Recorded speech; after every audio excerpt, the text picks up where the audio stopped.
Ny 2 Desambra, Georges Ranaivosoa. Mpanao gazety, filoha generaly ny Madprint i Georges Ranaivosoa, tao Antananarivo no naterahany ny 2 Desambra, 477.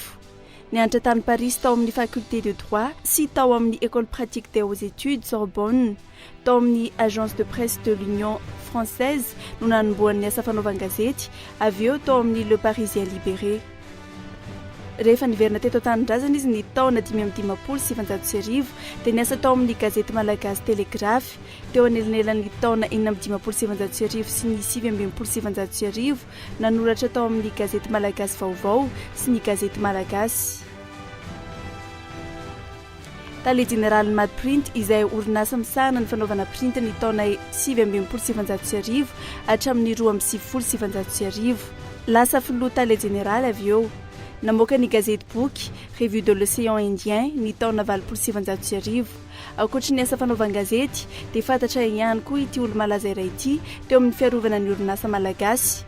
Izy no filohan'ny Conseil pour la promotion des petites et moyennes entreprises de Madagasikara ny taona 2070. Ny sehatra ny fikambanana mpanao asa soa ihany koa no nisy an'i Georges Ranaivosoa, isan'ireo teo anivon'ny Rotary Club izy no isan'ireo nanorina ny Rotary Club tantaran'Arivo Mahamasina, governoran'ny distrika 700, faritra Afrika Atsinanana sy Atsimo.